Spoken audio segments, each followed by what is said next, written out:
Février 1971, je m'incarne en ce monde. En route pour une aventure terrestre qui prendra fin le moment venu, n'est-ce pas? Une vie à ce jour remplie de moultes expériences, diverses et variées, certaines plus lourdes que d'autres en émotions. Rien d'extraordinaire, me direz-vous. Mars 1976, je suis une petite fille de 5 ans. Ma mère quitte ce monde et mon père me place chez une tante le temps de l'enterrement. 2 mois. 2 mois interminables. Et oui, un cousin a jugé de bon ton de me faire explorer un monde qu'a priori on explore plutôt à l'âge préadulte.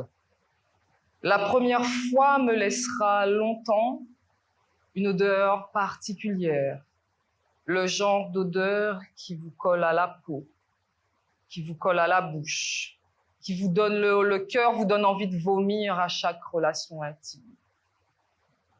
Me laissera longtemps l'idée d'une chose énorme, si énorme pour la bouche d'une enfant, d'une petite enfant. 1983, j'ai 12 ans. Et là, c'est un oncle qui me trouve à son goût. Alors, je ne comprends pas trop ce qui se passe parce que les hormones sont là. Je suis en pleine puberté. Je suis complètement perdue. Je ne comprends pas. À mes 16 ans, c'est un autre oncle qui s'intéresse à moi.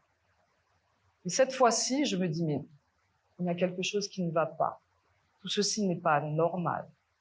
Alors je dis non. À mes 18 ans, tentative de viol par un camarade de classe. Je parviens à m'extirper de ses griffes. Toutes ces situations finissent par me conditionner. Je finis par croire que pour être aimé, bien ma foi, il faut se soumettre. Il faut accepter l'inacceptable. Pourtant, toutes ces personnes, majoritairement, sont des personnes adultes, qui plus est des membres de ma famille. Alors, ma foi, naît en moi un sentiment de culpabilité, oui, parce que au final, je finis par me dire que si cela m'arrive et que cela se répète, c'est sans doute parce que, bien ma foi, c'est moi, ça vient de moi. Pourtant, je ne vois pas ce que j'ai de plus que les autres. Je ne sais pas. Donc, naît en moi un sentiment de culpabilité, une hypersensibilité doublée d'une frigidité, une méfiance, un dégoût exacerbé pour la gente masculine. Ma foi, les questions fusent dans ma tête. Je me pose beaucoup de questions. Et là, je cherche des réponses, je cherche des solutions. Alors je me tourne vers différentes méthodes thérapeutiques. Seule, désespérément seule. La phase de dépôt de plainte me traverse l'esprit. Alors je me renseigne et là, le couperet tombe. Il y a prescription. Mais la douleur, elle, toujours là et présente, plus que jamais. J'en parle à ma famille, certains membres de ma famille. Ils me dissuadent d'en dire plus, étant plus préoccupés par les qu'en dira-t-on, par le désordre que cela pourrait créer dans la dite famille. Mais moi, qui se préoccupe de moi? Je continue de chercher, puis pause. Je suis lasse de chercher, fatiguée.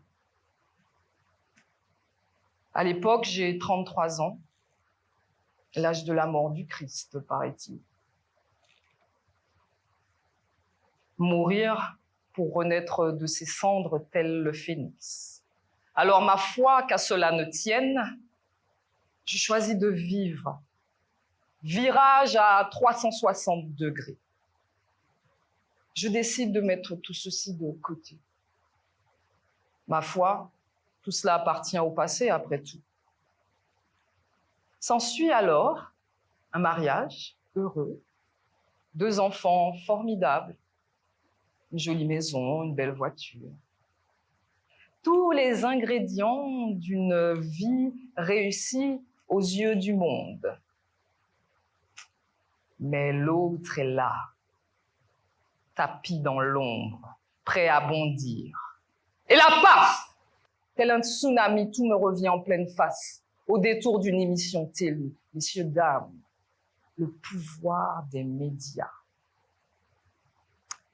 Et là, c'est la descente aux enfers.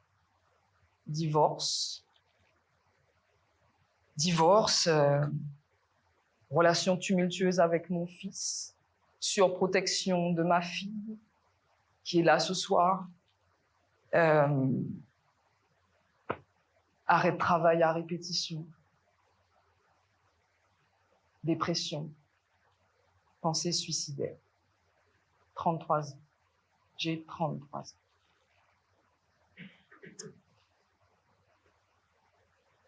Comment vous dire?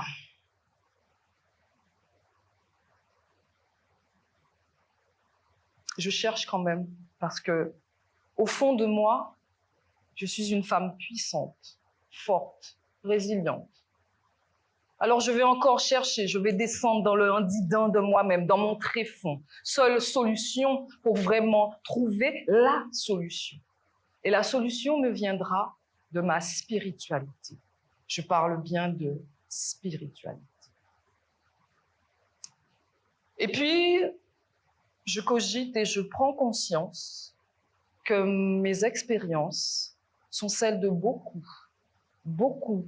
d'autres enfants, beaucoup d'autres adultes qui n'osent pas en parler, qui s'en sentent coupables et qui, du coup, se terrent avec leur douleur. Je comprends que là, j'ai quelque chose à partager avec le monde, puisque moi, j'ai la chance d'être à l'aise pour parler en public. Alors, je décide de me lancer. Ma foi,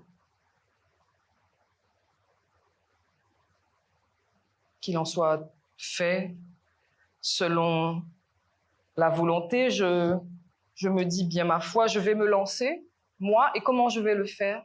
J'ai décidé que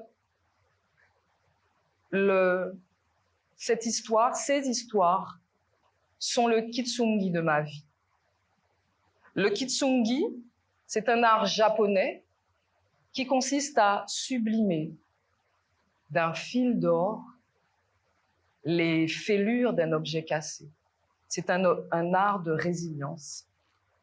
Mon kitsungi à moi, c'est d'être ce soir devant vous pour vous exposer mon histoire, une partie de mon histoire. J'ai aussi pour projet d'écrire un album jeunesse, il est déjà écrit d'ailleurs, de créer un one-woman show pour parler de la question. Et puis, j'ai pour projet de créer un centre ludothérapeutique, car je suis une professionnelle du jeu. Ça fait écho à Kimberly juste avant.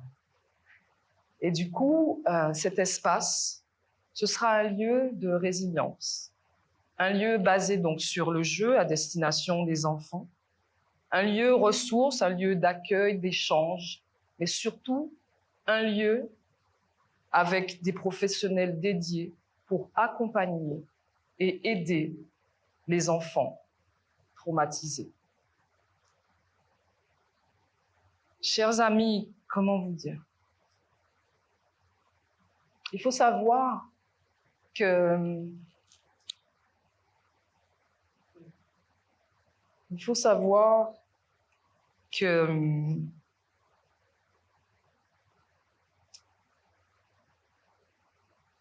excusez-moi, il faut savoir que les violences sexuelles, les quelques personnes qui parviennent à porter plainte sont extrêmement rares et n'obtiennent jamais d'indemnisation, car elles n'ont pas la force d'aller au bout du système judiciaire, trop lourd, beaucoup trop lourd. Les violences sexuelles amènent vers des conduites autodestructrices. Consommation de stupéfiants, alcoolisme, dépression, suicide.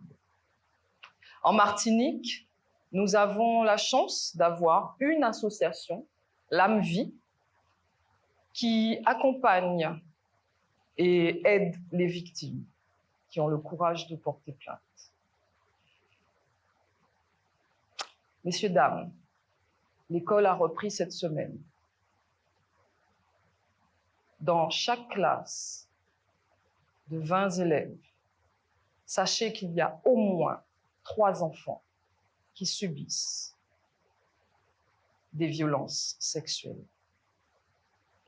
Alors, de grâce, si d'aventure vous avez un moindre doute, un soupçon, ou si un enfant trouve le courage de venir vous parler, s'il vous plaît, écoutez-le et aidez-le.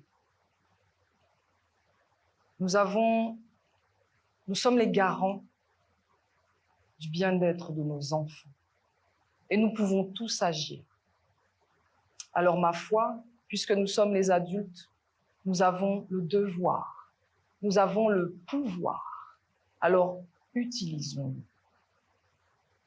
Je remercie chacun d'entre vous ce soir de m'avoir écouté. Merci, je sais que je peux compter sur vous. 1000 fois merci.